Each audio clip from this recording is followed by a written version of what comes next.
Warga kebun pala telah beradaptasi dengan banjir yang kerap melanda daerah mereka. Banyak rumah dibangun dengan 2 atau 3 lantai untuk menghindari genangan air. Mereka juga sudah mengetahui cara aman untuk mengelola listrik saat banjir.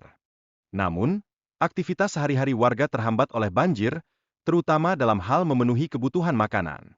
Meskipun warung di sekitar tetap buka, warga harus melewati area yang tergenang untuk mendapatkan makanan.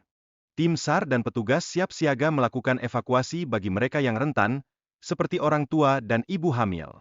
Evakuasi dilakukan dengan hati-hati mengingat kondisi jalan yang sempit dan berbahaya.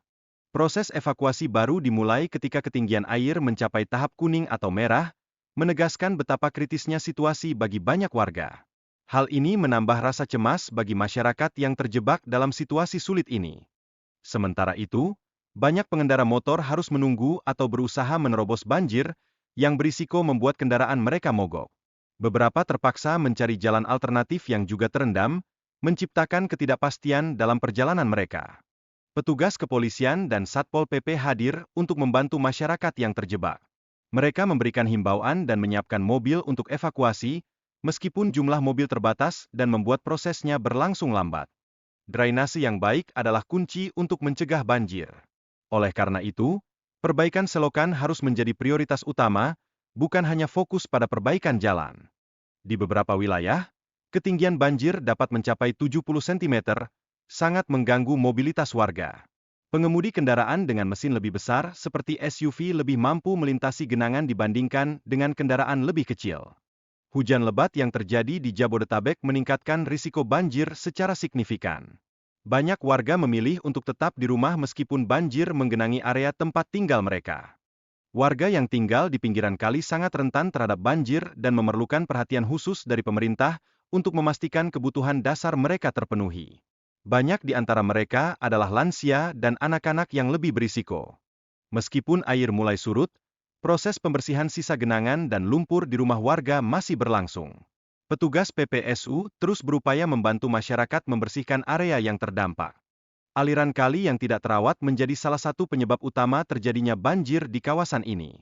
Penanganan yang tepat sangat diperlukan untuk mencegah terjadinya banjir di masa depan. Masyarakat yang terjebak akibat banjir terpaksa berjalan kaki menuju tempat kerja mereka. Banyak yang memilih untuk menitipkan kendaraan di tempat aman, karena tidak ada layanan transportasi yang beroperasi. Sementara itu, anak-anak memanfaatkan banjir untuk bermain air, sedangkan para pekerja berjuang untuk mencapai kantor. Ini menunjukkan dampak banjir yang berbeda bagi setiap lapisan masyarakat. Banjir kali ini merupakan salah satu yang terbesar tahun ini, yang disebabkan oleh intensitas hujan yang tinggi. Warga menyaksikan bahwa hanya dalam waktu 2-3 jam hujan lebat dapat menyebabkan genangan air yang signifikan. Pemeriksaan kendaraan menjadi sangat penting setelah terendam air, terutama berkaitan dengan sistem kelistrikan dan oli mesin. Langkah ini memastikan kinerja kendaraan tetap optimal. Kawasan yang sering terkena banjir seperti Kebon Pala dan Grogol mengalami genangan air yang tinggi, sehingga mengganggu aktivitas ekonomi warga. Banyak ruko terpaksa tutup akibat dampak dari situasi ini. Petugas terus melakukan pemantauan dan membantu membersihkan genangan air di lingkungan warga. Upaya ini sangat penting untuk mencegah kerusakan lebih lanjut pada rumah dan lingkungan. Sayangnya, pompa air yang ada di kawasan ini tidak berfungsi dengan optimal, sehingga tidak dapat mengurangi genangan air saat banjir. Optimalisasi penggunaan pompa sangat dibutuhkan agar lebih efektif. Kondisi lingkungan yang berbentuk cekungan membuat air mudah tergenang saat hujan deras. Oleh karena itu, penyedotan manual diperlukan untuk mempercepat proses pengeringan area yang terendam. Saat banjir melanda, aktivitas masyarakat terganggu, dan mereka terpaksa mengantri untuk melintasi jalan yang terendam. Beberapa di antara mereka menggunakan perahu atau delman untuk mencapai tujuan. Proses pembersihan pasca banjir sangat penting untuk memperlancar aliran air dan mencegah terulangnya banjir di masa mendatang. Alat yang digunakan seperti sapu karet berfungsi efektif dalam pengangkatan sampah.